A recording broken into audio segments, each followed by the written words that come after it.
July graffiti ও চিত্রাঙ্কন প্রতিযোগিতা দ্বিতীয় স্থান অর্জন করেছে আনোয়ারার মাদ্রাসা।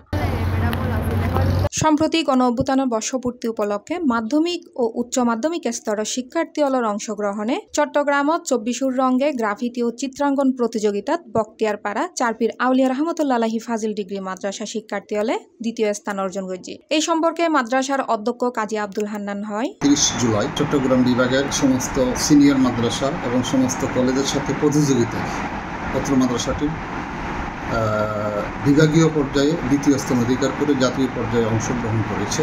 যে একজন শিক্ষার্থী শুধু লেখাপড়াই নয়, আমরা চাচ্ছি সে তার বিভিন্ন কার্যক্রমে সহশিক্ষা, যেটাকে আমরা বলে থাকি, সহশিক্ষায়ও প্রতিষ্ঠানটা ছাত্রছাত্রীরা এগিয়ে যাক, তার প্রতিভা তার জ্ঞান সব জায়গার মধ্যে ছড়িয়ে পড়ুক, এটি আমরা চাচ্ছি একজন প্রকৃত ছাত্র সেটা অর্জন করে। চারপির আউলিয়া ফাজিল মাদ্রাসা এটি জেলা পর্যায়ে তৃতীয় স্থান অধিকার করার গৌরব অর্জন করে তারপর থেকেই আমাদের ওই প্রতিষ্ঠানের অধ্যক্ষ এবং আরও শিক্ষক মণ্ডলী সহ শিক্ষার্থীদের নিয়ে আমরা বারবার তারা যে গ্রাফিতিটা অঙ্কন করেছে এটি বারবার আমরা তাদের দিয়ে প্র্যাকটিস করাই এবং বিভাগীয় পর্যায়ে তারা গত 30শে জুলাই অংশগ্রহণ করে বিভাগীয় পর্যায়ে দ্বিতীয় স্থান অধিকার করেছে তারা। এই জন্য আমরা প্রতিষ্ঠানটিকে আমরা ধন্যবাদ জানাই।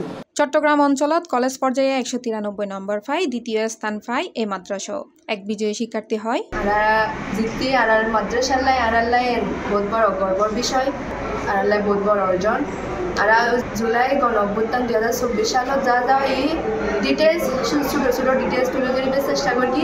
বিশিতবারে চট্টগ্রাম জেলা প্রশাসকের কার্যালয়তুন প্রতিযোগিতার ফলাফল ঘোষণা করা হইলি প্রতিযোগিতাত বক্তিয়ারপাড়া চারপির আউলিয়া রহমতুল্লাহি ফাজিল ডিগ্রি মাদ্রাসার পক্ষে অংশ লয় উম্মে হাবিবা মায়া, উম্মে জান্নাতুল মাওয়া সাইমা, নুসরাত শাহিন জেরিন সহ আরো বোধকেও। ডেক্স নিউজ, C+ TV, চট্টগ্রাম।